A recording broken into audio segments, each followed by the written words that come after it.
어제 다르고 오늘 아침 달라지는 게 요즘 우리 정치 현장입니다. 바야흐로 총선 시즌이라서 그런가 싶기도 하지만요. 또 아무리 제 기억을 더듬어 봐도 요즘 같은 때가 있었나 그런 의문이 들기도 합니다. 잘 모르는 거 좋지도 않은 머리로 고민해봐야 기억해낼 것 같지도 않고요. 그래서 이분들께 여쭤봐야 하겠습니다. 오늘도 두 분 모셨습니다. 먼저 정호김 전 의원 나오셨습니다. 어서 오십시오. 네, 안녕하세요. 네, 신경민 새로미래 책임위원 나오셨습니다. 고맙습니다. 네, 안녕하세요. 예. 자, 오늘 첫 얘기는 민주당 얘기부터 시작을 해야 되겠습니다. 정 의원님, 아침 신문 보니까요. 오늘 민주당을 보는 언론의 제목들이 조금 살벌합니다. 비명 행사, 공천 파동, 이게 제목입니다. 먼저 정 의원님, 언론이 제목 잘 뽑고 있는 겁니까? 이 비명 행사가 이제 완전히 거의 고유명사화 될 것 같아요. 비명 행사, 친명 횡재라고나 해야 될까? 지금 너무 노골적으로 예. 비명 내지는 친문으로 인식되는 사람들이 공천을 못 받는, 그리고 보통 공천 과정에서 그동안에도 자잘한 파동이 있었어요. 과거에도. 그렇지만 이렇게 노골적인 그러한 그 비명 행사는 보다 처음 보는 것 같아요. 4년 전에 당시 미래통합당에서 공천 파동이 있다고 했을 때도 이 정도는 아니었던 것 같거든요. 민주당이 이재명 대표와 주변 세력이 도대체 무슨 의도로 이렇게 하는지 아무리 생각해봐도 계산이 안 나오는 행동을 지금 하고 있다, 이렇게 보여요. 예. 신 의원님, 오늘 홍익표 원내대표 얘기를 들으니까 저는 좀 이걸 어떻게 해야 될지 모르겠는데, 국민에게 죄송하다 그러면서요, 시스템 공천을 이대로라도 제대로 실천하겠다고 했거든요. 시스템 공천을 제대로 실천하겠다, 이 말은 무슨 말이죠? 시스템 공천이 없는데 뭘 제대로 하겠다는 건지 모르겠는데, 홍익표 지금 원내대표는 핵심에서 벗어나 있습니다. 지도부 핵심에서. 그냥 원내대표 타이틀만 달고 있는 거죠. 예. 그러니까 뭐 이분이 사실 책임져야 될 일을 한 것도 사실은 없고요.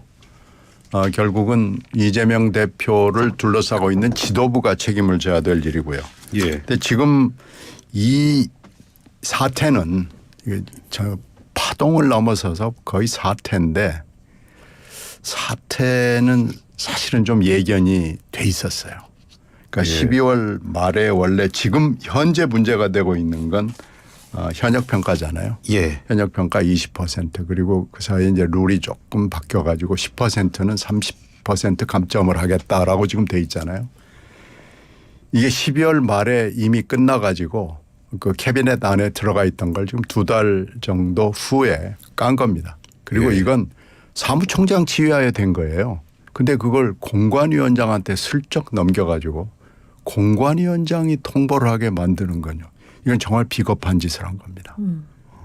그러니까 이것 자체도 이재명 지도부는 이게 너무 비겁하다라는 느낌을 주는 거예요. 이게 지금 언론에서 별로 주목을 하지 않고 있는 대목인데요. 예.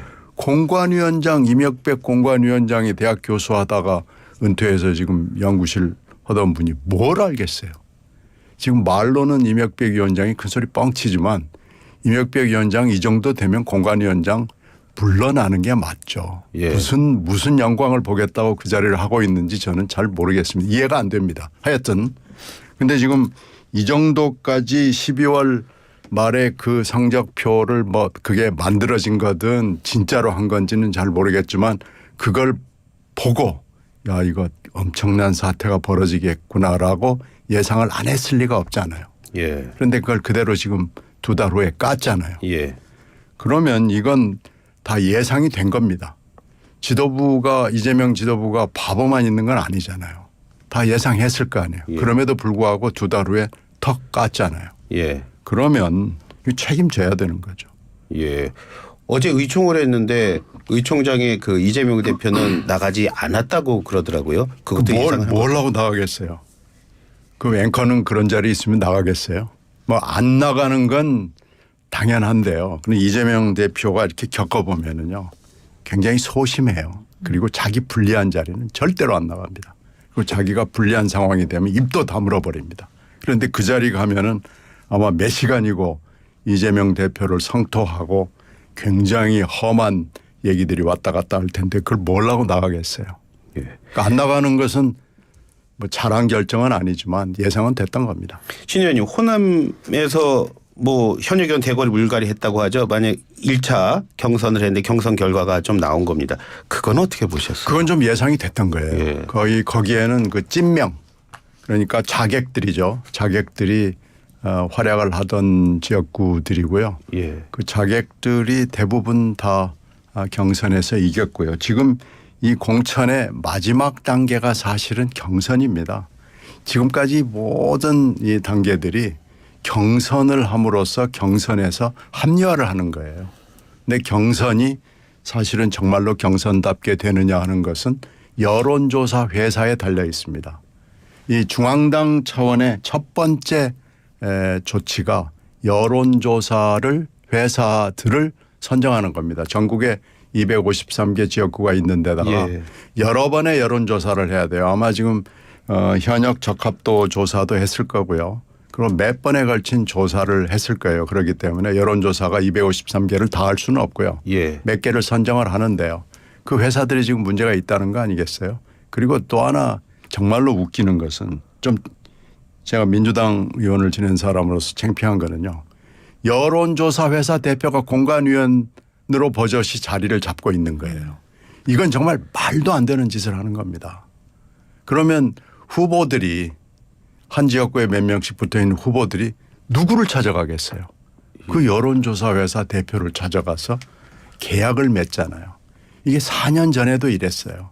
그래서 이건 말도 안 되는 짓을 버젓이 하고도 이걸 그대로 그냥 넘기고 이런 겁니다. 이 민주당 공천은 근본적으로 다시 한번 들여다봐야 되고요. 그런데 예. 이게 한번 공천이 돼버리면 이 프로세스를 다시 하기가 어렵잖아요. 경선까지 가면은 끝난 겁니다. 그리고 또 하나 웃기는 거 또 있어요. 예. 경선 결과요. 공개하지 않습니다.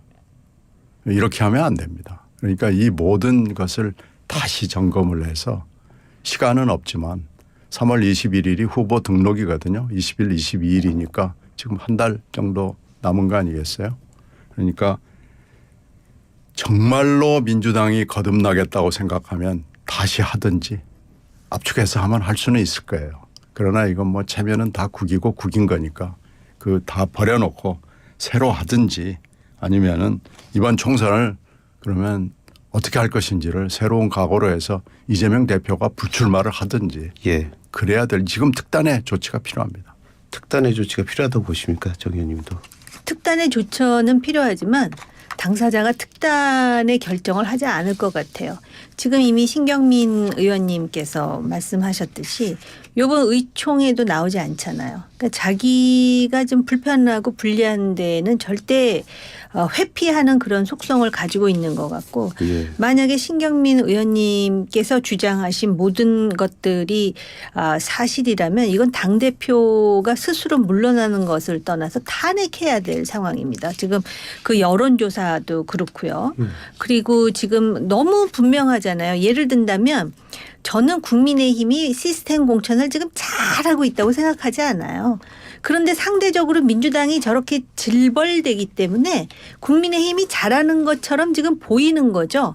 그럴 뿐만 아니라 국민의힘에도 사실은 지금 현역 의원 중에 컷오프 된 사람이 없어요. 거의 예. 한두 명이에요. 그럼에도 불구하고 그리고 그 기존 의원들 물갈이 한다고 얼마나 큰 소리 쳤어요.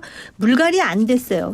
그런데도 국민의힘이 훨씬 돋보이는 이유가 뭐냐면은 국민의힘 같은 경우는 어쨌든 경우의 수가 다양해요. 예. 그리고 친한계라고 하는 사람이 애초부터 없었어요. 한동훈 위원장을 중심으로 하는. 예. 그런데 여기는 친명, 찐명, 친문, 비명 해갖고 선이 분명하잖아요. 그래갖고선 찐명이 아닌 사람들은 다 이런저런 이유로 내려놓게 하거나 또는 컷오프를 시키거나 지금 그런 것을 공관위원장의 이름으로 한다라는 거 아닙니까? 예. 그리고 이게 제가 볼 때 지금 21세기 대명천지에 이게 당장 여론조사를 해보면 이런 것의 그 후과가 민심으로 드러날 것이고 나중에 총선에도 반영이 될 텐데 이걸 이렇게 하는 이유 그리고 지금 호남에서 현역 물갈이 뭐 경선했다 그러는데 예. 실제로 이거는 수도권에서 이미 해보고 지금 확대되고 있는 거예요.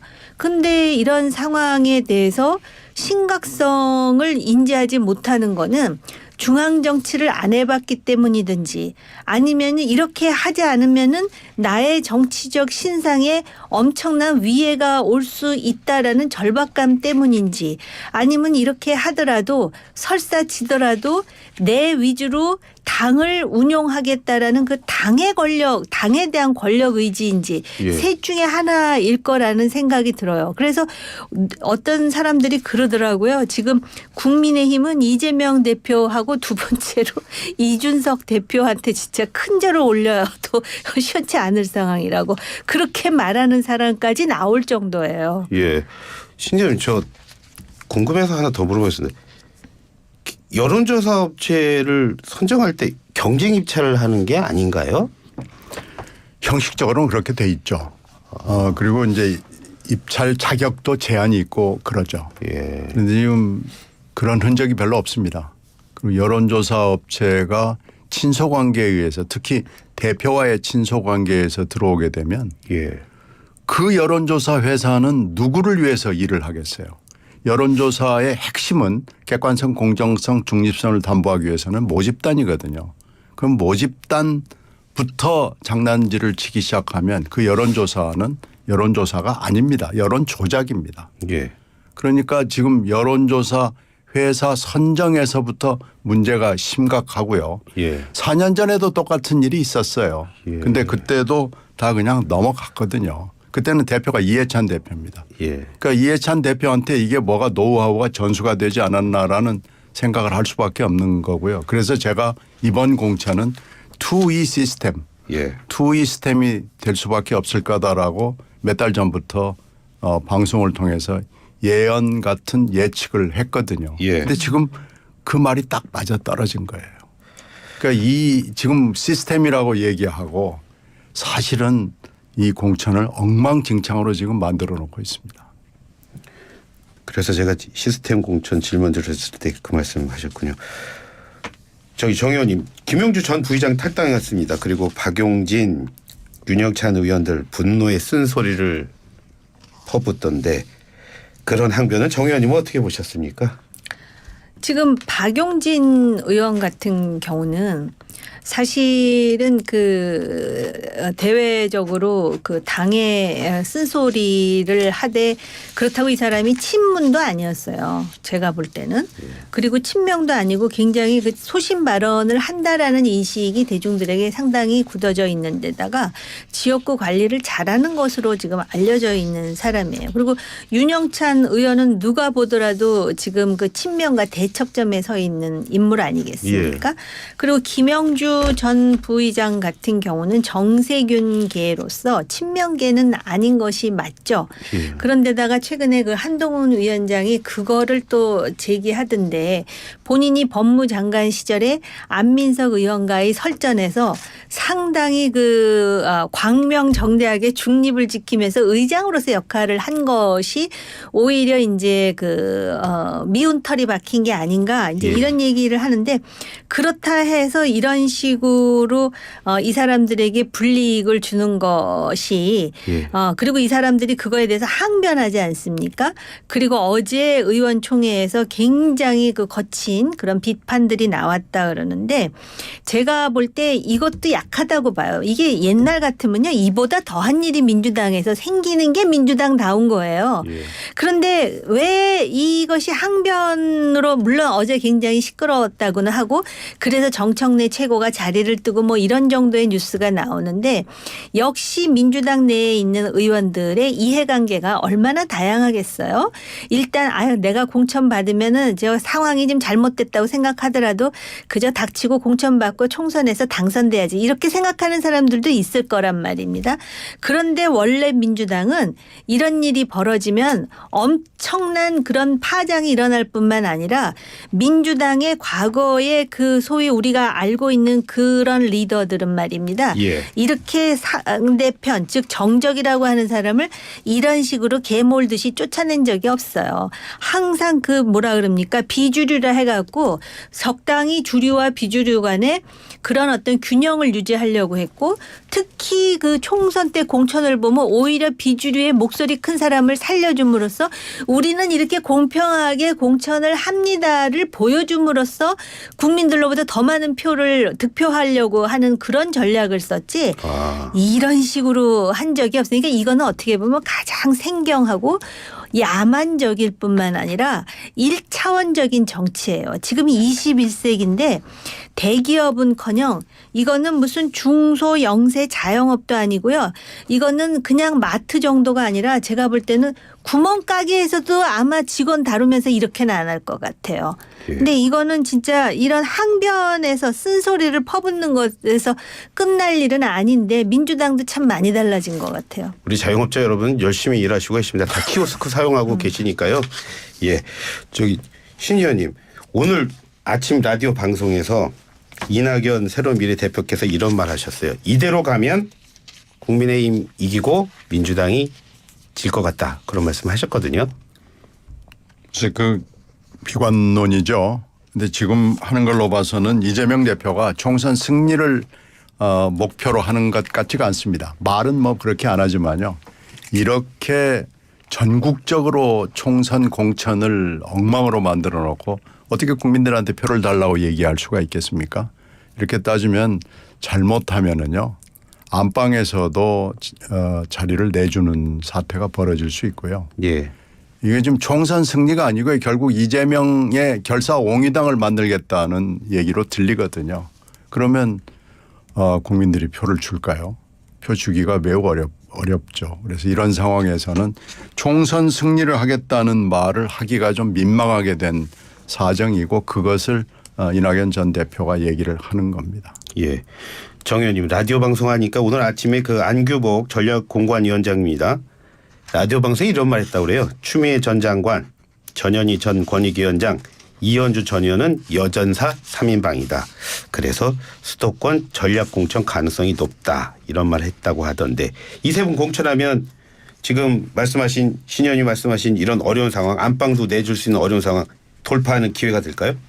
제가 조금 전에 자영업자 얘기가 오해가 있을 것 같아서 우선 잠깐 해명을 하자면 규모가 작은 개인 기업에서도 이렇게는 안 한다라는 말씀을 드리는 주먹 거고요. 고구식을 안 한다. 그렇죠. 이런 그렇죠. 말씀하셨죠. 그다음에 이 여전사 3인방 말입니다. 뭐 전사 다 좋아요. 근데 제가 개인적으로 생각할 때는 민주당에 별로 도움이 안 될 것 같아요. 왜냐하면 민주당이 이미 이 지경이 됐기 때문에 여기다가 잔다르크를 갖다 놓더라도 이 민주당이 가지는 부정적인 그러한 이미지 때문에 오히려 이러한 전사로서의 역할이 상당히 퇴색될 것 같고 이 중에 두 사람은 누구라고 말씀을 안 드리겠지만은 희비가 엇갈리고 그다음에 그 사람에 대해서 칭찬하는 사람도 있지만 비판하거나 부정적인 이미지로 상당히 이렇게 고착화된 사람이 있어요. 그래서 과연 전사라고 하면서 민주당의 표를 얻을 정도의 효과를 볼 수 있을지 모르겠고요. 그다음에 전현희 전 권익위원장은 나름대로 권익위원장으로서 굉장히 그 불평등과 자신에 대한 차별에 싸운 거를 알고 있는데요. 제가 알기로는 종로에 처음에 출마하고자 했어요. 근데 지금 민주당에 종로에 출마하고자 했던 전현희, 이광재 다 지금 다른 지역으로 배치를 하든지 어쨌든 그 지역을 나가요. 그 이유 중에 하나가 고 노무현 대통령의 사위가 거기 공천 신청했다라는 거 아닙니까? 그런데 저는 노무현 대통령이 물론 저와 이념적 궤는 달리하지만은 한국 정치에 굉장히 중요한 궤적을 남기신 분이라고 생각해요. 그런데 거기까지는 좋은데 그 사위분은 무슨 일을 했는지 제가 잘 기억이 안 나요. 물론 훌륭한 분이겠지만. 그리고 자칫 잘못하면은 이런 어떤 인간관계라든지 연줄로 인해서 이 전현희는 나름대로 투쟁도 하고 전사 이미지가 있는데 그렇게 해서 다른 곳에 전략 공천한다 그러면서 전사라고 추켜주면 과연 이게 민주당에 도움이 될까? 그런 개인적인 생각이 들어요. 두 분을 따로 지칭하시진 않으면서 전현희 전 권익위원장을 또 따로 말씀을 하셨습니다. 신 의원님 홍익표 원내대표 얘기를 자꾸만 물어보게 되네요. 오늘 29일에 쌍특검법 재표결하겠다 그랬다고 합니다. 왜 29일인 겁니까? 지금 3월 달에는 국회를 하기가 매우 어려운 상황이거든요. 예. 그러니까 지금 이 임시 국회가 아마 거의 그게 마지막일 거예요. 할 수 있는 재표결 할 수 있는 아마 거의 마지막이니까 예. 마지막까지 기다렸다가 하겠다는 전략인 거죠. 예. 이렇게 되면은 일단은 재표결이 현재 국힘당의 공천을 보면은 국힘당의 이탈표가 거의 없어 보이거든요. 이렇게 예. 되면 이게 뭐 재표결 해봐야 안 되겠죠. 그러면은 일단은 결국은 윤석열 정권의 방탄 프레임을 전국적으로 보여줄 수 있는 굉장히 좋은 기회라고 봅니다. 예. 그런 어떤 전략도 쌓였을 것이다. 예. 잠깐만 쉬고 오겠습니다.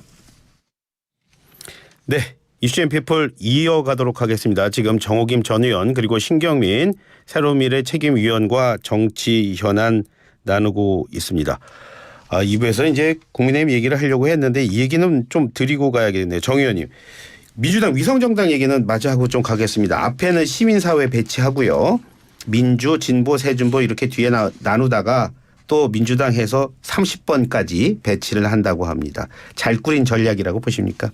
아니요. 잘 못 꾸린 거라고 생각을 하고요. 시민사회라는 게 우리나라에서 이 시민사회의 개념이 굉장히 왜곡됐어요. 원래 자유민주주의 하에서 시민사회가 해야 될 일은 중립적인 위치에서 국가 섹터 내지는 정부 섹터가 잘못하는 것에 대해서 영리를 추구하지 않으면서 쓴소리를 하는 역할을 해야 되는데 예. 시민사회가 처음에 그런 거 하는 듯하다가 그중에 중요 인물들이 전부 정치권으로 들어오지 않습니까? 예. 그것뿐만 아니라 민주당에서 말하는 시민사회는 과연 그런 시민활동을 한 것인지 아니면은 좌편향적 정치활동을 한 것인지에 대해서 분명히 알아볼 필요가 있어요. 예를 든다면은 과거의 광우병이라든지 천안함 문제와 관련해 가지고선 굉장히 사실과 오도된 그런 주장을 했던 사람들이라든지 아니면은 거의 좌파적인 어떤 이해관계를 가진 사람들이 시민사회라는 어떤 포장으로 들어와서 그런 번호를 차지한다면 이것도 유권자에게 주는 영향이 상당히 있을 거라고 생각하고 이게 또 그렇더라고요. 위성정당이라는 건 다 알아요. 유권자들이. 그런데 이제 전체적으로 그 위성정당의 언니 정당들 본 정당 말입니다. 예. 이 본 정당이 지금 대중의 지지가 어느 정도인가 또 이런 공천 파동으로부터 얼마나 자유로우냐에 따라서 이 시민 위성 정당 내지는 자매 정당 이 정당의 어떤 신뢰라든지 지지도에 분명히 영향을 미치거든요. 예. 그렇기 때문에 지금 앞에는 시민사회를 배치하면서 민주당에서 30번까지 배치한다라고 하면은 과연 민주당을 지지하는 사람들의 입장에서도 이 미성 정당을 민주당의 정당이라고 볼 수 있는지 민주당에도 중도이면서 리버럴한 그런 지지자들이 꽤 있을 거 아니에요? 예. 과연 그 사람들에게 소구력이 있을지 저는 의문이에요. 예. 신임 어제 이 시간에 홍석준 의원이 나오셨는데요. 네. 민주당은 공천 잡음이 있지만 우리는 잘하고 있다. 그러시면서 갔거든요. 의원님의 평가는 어떠십니까? 상대적으로 소음이 적은 거죠.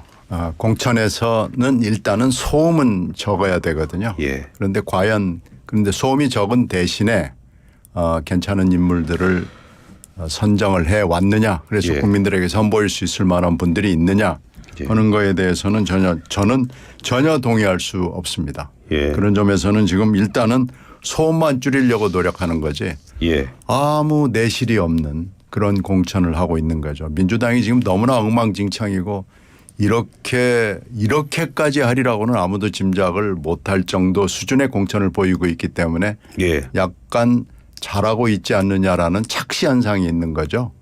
국민의힘이 그래 참 잘한다. 저는 그렇게 평가하는 것은 아니라고 보고요. 홍 의원이 그렇게 말씀하셨다니까 그런데 더 겸손하게 하고 내실을 갖추도록 노력하라 이렇게 조언하고 싶습니다. 예. 정 의원님 보수 진보 언론 보수 진보 할 것 없이 우리 언론이요. 지금 말씀하신 상대적으로 조용한 국민의힘을 향해서 감동이 없다. 이런 지적을 하고 있습니다. 왜 그런 말이 나올까요? 그 이제 사실 한동훈 위원장이 들어올 때 물갈이를 많이 할 거라는 그런 예상들을 했었잖아요. 저도 예. 그 중에 한 사람인데 막상 보니까 물갈이가 이제 주로 영남이잖아요. 예. 근데 4년 전에도 엄청 해가지고 다선이 별로 없어요. 예. 그런데다가 다선으로 활동을 한 사람들은 또 대체로 양호한 사람들이에요. 반드시 갈아야 될 만큼 뭔가 이렇게 예. 권력에 있어서 뭐 뭐라 그럴까 남용이라든지 그런 것보다는 굉장히 젠틀하면서도 어쨌든 보수의 본류 같은 이미지를 가지고 있는 사람들이더라고요. 예. 그런데다가 이런 상황이에요. 이 정부의 지지가 높으면 사실 4년 전에 민주당이 엄청나게 많은 의석을 차지할 때도 청와대 출신들이 굉장히 많이 국회에 진입을 했었거든요. 예. 그때는 별 얘기가 없었어요. 근데 지금은 대통령의 지지도가 낮은 상태에서 대통령실이라든지 또는 뭐 측근이라든지 검사라든지 장차관이 들어온다 그러니까 굉장히 거부감이 컸단 말이죠. 그렇기 때문에 오히려 이상한 인식의 변화인데 그런 사람들이 오는 것보다는 현지 의원들이 그 경선을 통해서 그 자리를 유지하는 것이 더 신선해 보이는 이상한 착시가 생긴 측면이 있어요. 예. 그래서 한동훈 위원장이 사실은 물갈이를 하려고 들어왔다가 또 그 비대위원장과 대통령 간의 묘한 긴장이 있으나 균형 관계 비슷한 게 있지 않습니까? 예.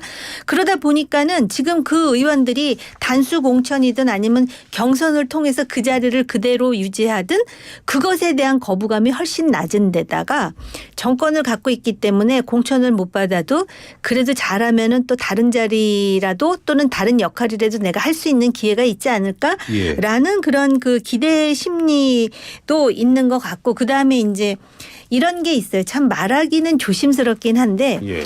민주당은 당신 뭐 이러이러해서 고만둬 예를 든다면 문학진 전 의원한테 그러면은 예. 아니 내가 친명이었는데 내가 그 점수밖에 못 받았단 말이라고 반발하거든요. 용수철처럼. 근데 그 튕겨오르는 탄성이 이쪽 국민의힘이 그렇게 높질 않아요. 일반적으로 말씀을 드리자면은 뭔가 이렇게 누르면 그냥 눌리지 팍 튀어오르는 그 관성이 솔직히 덜한 측면이 있어요. 무슨 이유에선지 그런 것도 있고요. 그런 상황에서 지금 어쨌든 그 한동훈 위원장이 새롭고 젊은 얼굴로 뭔가 윤석열 대통령은 아니잖아요. 그리고 또 본인이 굉장히 그런 어떤 그 대중에 대해서 어떤 식으로 어필하는 것이 맞는 것인지에 대해서 굉장히 영리하게 움직이는 것 같아요. 저는 물론 공약이라든지 지금의 공천이 100점짜리라고 생각하지 않아요. 근데 그 민주당의 그 도덕적 해이 예를 든다면은 강서 보궐선거에서 승리했고 또 쌍특검이 기다리고 있고 지금 재표결이요. 그리고 명품백 때문에 그런 식으로 완전히 그냥 그 뭐라 그럴까 죽을 써도 이긴다라는 그 오만함. 무슨 200석 얘기도 막 같이 하고 오만함이 있잖아요. 지금 200석은커녕 120석도 지금 어려울 수 있다라는 전망이 나올 정도로 우리나라 유권자들이 굉장히 무섭거든요. 예. 근데 그 무서운 걸 모르고 지금 상당히 방자한 그런 행동을 한다라고 느끼는 유권자들이 많은 것 같아요. 정 의원님 그 말씀하시니까 좀 이해가 됐는데요. 민주당과 달리 전반적인 분위기가요. 신 의원님. 국민의힘은 험제 가라고 하면 대체적으로 이렇게 받아들이는 분위기예요. 자, 그런데 한편에서는 거기서 계속 뭐 표밭 따진 분들도 반발이 많지 않거든요. 험지에서 국민의힘 분들이 반발한다. 자, 그렇게 되면 그게 선거 결과의 변수가 되지는 않을까요? 변수가 되는 곳이 있겠죠. 예. 근데 지금 분위기 처음에 지금 한 좌로 이동, 우로 이동한 분들, PK 지역의 분들은 일단 경쟁력이 좀 있는 분들이에요. 예. 왜 그러냐면 광역지방자치단체장들 경험이 있는 분들이고 예. 그쪽 지역구로 옮기더라도 충분히 승산이 있을 만한 분들에게 유도를 한 거죠. 권유를 했는데 그걸 이제 뭐 내부적으로야 처음에 얼마나 반발이 심했겠어요. 근데 그게 밖으로 흘러나오지 않고 그러니까 소음이 없는 거죠. 예. 했고 지금 이제 수도권으로 온 거 아니겠어요. 예. 근데 현재까지는 반발이 없어요. 예. 그런 걸로 봐서는 노이즈 관리, 노이즈 컨트롤은 매우 잘하고 있다. 누가 하는지는 되게 짐작은 가지만 하여튼 그분이 예. 굉장히 노이즈 컨트롤은 잘하고 있다라고 판단이 되는데요. 그런데 이제 좌로 이동, 우로 이동 했을 때 그쪽에서 표밭을 가꾸던 말하자면 로컬 분들이 있잖아요. 예, 예. 그분들이 지금은 이제 분위기에 눌려서 가만히 있지만 진짜 선거 국면에서 그러면은 적극적으로 협조를 해줄 것이냐 하는 건 또 다른 차원입니다. 예, 지금 뭐 네. 집단적으로 또 이렇게 반발도 뭐 하시더라고요. 반발을 조금씩 하면서 예. 진짜 선거 국면에 들어갔을 때 그래 그러면은 밀어줄게 뭐 당의 뜻을 따르겠다 뭐 이런 몸짓들이 나와야 되는데 예. 그렇게까지 연결이 될지 안 될지는 좀 두고 봐야 됩니다. 그래서 그렇게 되면은 민주당이나 야당 쪽이 유리하죠. 예. 그래서 실제로 어떻게 선거 국면이 전개될지는 아직은 잘 모릅니다. 예. 그래서 그런 거예요, 정 의원님. 유독 강남 그리고 대구 경북 국민의 공천이 제가 느끼는 더디게 보이는데 더딘 거 맞죠? 그럼요. 천천히 해야죠. 더군다나 지금 뭐 저 재표결한다 그러잖아요. 그래서 보니까 요 지금 현직 의원들 있잖아요. 예. 이 사람들이 밖으로 튕겨져 나가는 거는 지금 어떤 식으로든 막는 전략을 쓰고 있고 예. 그게 상당히 효과를 보고 있어요. 그러니까는 하지 마 그러는 것보다 아유 당신은 이렇게 능력이 있으니까 옆으로 좀 이렇게 비키라고 예. 그러면서 또 그 자리에 또 그 자리가 좋은 자리잖아요. 비켜나서 지금 공간이 비어 있는 자리 그렇게 할 뿐만 아니라 그 현직 의원들에 대해서 그냥 나가든지 아니면은 저 불출마를 하라고 하지 않고 경선을 시키는데 예를 든다면은 김기현 전 대표 같은 경우는 박맹호하고 붙더라고요. 여기 예. 아주 볼만할 것 같아요. 누가 되든 간에 그런 지역이 몇 군데 있어요. 또 김용판 의원하고 붙는 권영진인가?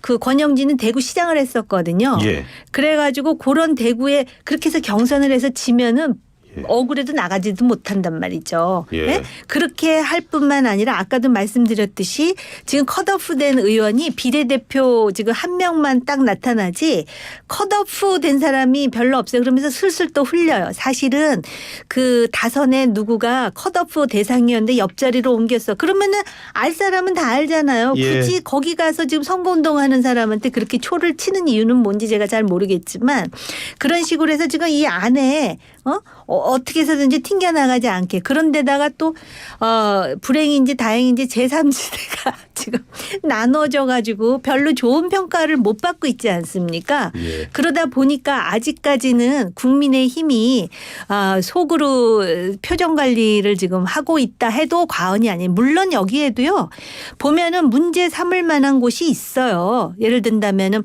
그 사람은 반드시 될 것이다 한 사람이 됐을 뿐만 아니라 정치 자금 때문에 굉장히 시끄러웠는데 단수 공천을 받는다든지 근데 그런 게 조용히 그냥 넘어가는 이유가 뭔지는 제가 잘 모르겠어요. 정 의원님이 말씀하셨으니까 제3지대 얘기를 해야 되겠습니다. 신 의원님. 이낙연 대표 아침에 라디오 방송에 그런 말씀하셨습니다. 민주당의 1단계 분수령이 아마 이번 주말이 될 거고 내부의 괴멸적인 충돌은 다음 주 전반이 될 거다. 그러면서 판이 조금 더 크게 움직일 거다 이런 말 하셨어요. 저는 새로운 미래가 비명계 의원들이랑 어느 정도 이렇게 접촉하고 얘기하고 있다 이런 식으로 들렸는데 만나고 계신 겁니까? 뭐 얘기야 꾸준히 하죠. 뭐 모르는 분들도 아니고요. 근데 이제 그분들이 지금 현재 뭐 찌라시 비슷한 그 탈락자 네. 20% 10% 그 탈락자 명단이 쭉 돌고 있는데 그중에 뭐 맞는 것도 있고 뭐 틀리는 것도 있을 거예요. 다 100% 맞지는 않는 것 같은데 원래 찌라시는 항상 약간 틀린 걸 좀 집어넣는 게 찌라시의 또 생명입니다. 예. 그래서 하여튼 그분들을 중심으로 해서 접촉을 하는 건 맞는데 그분들의 반응은 세 가지예요. 예. 그럼에도 불구하고 나는 이겨낼 수 있다. 경선에 가겠다 하는 분들이 있고요. 질 것이 뻔하지만 그래도 나는 끝까지 싸우겠다 하는 그 투쟁파가 있고요. 예. 그리고는 세 번째 분들은 정말 정치가 싫고 민주당도 싫다. 나는 그만두겠다. 뭐 이런 분들이에요. 그런 그래서 반응까지도 보시고. 그럼요. 예. 분명히 20% 대상이 아닌데도 불구하고 들어가 있는 분 중에는 이게 정말 싫다라는 분들이 있죠. 그래서 이런 분들 이렇게 세 가지 반응이 나옵니다. 그래서 하여튼 그래도 난 할 수 있다라는 분들한테는 할 수 없을 걸이라고 말씀을 드리죠. 왜 그러냐 아까 쭉 설명을 드린 대로 여론조사 회사들이 이미 그렇게 들어와 있으니까 아무리 경쟁력이 있고 그 지역에서 뭐 지역 관리를 열심히 해서 나는 70% 이상 확보할 수 있어 하는 분들도 예. 그렇게 안 되거든요. 그래서 그렇게 설득을 드리고 나는 깨끗이 싸워서 치겠다. 그래서 기록을 보여주겠다 하는 분들한테는 그것이 무슨 의미가 있느냐. 당신이 깨끗이 싸워서 깨끗이 졌다는 것이 뭔 그렇게 역사의 길이 보존될 기록이 되지 않는다라고 설득을 하고 있고 나 다 그만두겠다. 만사가 귀찮다 하는 분들에게는 이런 난장판을 두고 그만두는 것은 맞지 않다라고 설득을 하는 중입니다. 예. 그래서 뭐 얼마나 성공할 수 있을지는 모르겠습니다만은 하여튼 이분들이 아무래도 거대 양당의 이 횡포에 대해서 싸워주시는 것이 저는 맞다고 봐요. 이것이 민주당도 물론이고 한국 정치 발전 그리고 한국의 미래를 위해서 맞다고 저는 생각해서 설득을 하고 있습니다. 그 궁금증은 풀렸고요. 신 의원님. 이낙연 대표랑 이준석 대표는 결별하게 된 가장 결정적인 건 뭡니까? 지금 그거 가지고 뭐 공방을 하고 싶지는 않습니다. 저는 그 내용을 뭐 굉장히 잘 아는 사람 중에 하나인데요. 예. 그러니까 9일 날 합당 통합 뭐 선언을 했는데 그 직후부터 이상 징후가 있었고요. 이건 더 이상 안 되겠구나라는 것은 목요일 오후에 금요일 9시 최고위원회의를 취소하는 문자를 받으면서부터 사실 끝난 겁니다. 그래서 그걸 설득하기 위해서 굉장히 노력을 많이 했습니다. 예. 거기 지휘권을 다 내려놓으라는 얘기는 이것은 표결 사안이 아니기 때문에 대화를 통해서 해야 되고 표결하지 말자라고 며칠 동안 금, 토, 일, 월요일 현장에서까지 설득을 했는데 그 설득이 결국 먹히지 않았어요. 그래서 표결을 했고 지휘권을 내려놓는 것을 만약에 표결로 결정을 한다고 그러면은 뭐든지 다 표결로 결정할 수 있죠. 그러면은 내 표만 확보하면 다 할 수 있기 때문에요. 이러면 뭐 당명도 바꿀 수 있고 당을 송두리째 어디다 갖다 줘도 다 그렇게 표결할 수 있다고 그러면은 이것은 민주정당이라고 볼 수 없거든요. 그래서 이 민주주의 정신을 훼손한 걸라고 보기 때문에 더 이상 같이 합당, 창당 뭐 이런 것을 할 수 있는 여지가 없다 이렇게 판단을 한 거고 어떻게 보면은 저희 쪽은 끝까지 좀 잘 해보려고 예. 통합을 해보려고 노력을 금, 토, 일, 월요일까지 했습니다마는 안 됐습니다. 재결합 가능성은? 저는 거의 없다고 봅니다. 선거연대의 가능성이 하나 남아 있는데요. 예. 선거연합이죠. 예. 그리고 선택적으로 정책연합 내지는 뭐 이런 것들은 가능성이 남아 있는데 예. 이번에 신뢰나 뭐 이런 민주주의에 대한 기본 원칙에 대한 그 합의랄까요? 이런 예. 것이 철저하게 파기됐기 때문에 모르겠습니다. 뭐 정치에 불가능은 없죠. 예. 완전히 이 잘못을 인정을 하고 다시는 뭐 안 하겠다.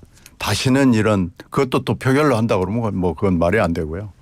민주주의 원칙으로 복귀하겠다라는 담보가 있다면 모르지만 그런 것이 없다면은 다시 손을 잡는 가능성은 저는 매우 낮다고 봅니다. 예. 정 의원님 뭐 말씀 준비하고 계신데 여기서 줄이도록 하겠습니다. 아쉽죠? 오늘 말씀은 여기서 줄이겠습니다. 말씀 잘 들었습니다. 고맙습니다. 네, 고맙습니다. 네, 감사합니다. 예. 지금까지 정호김 전 의원, 신경민 전 의원과 함께했습니다.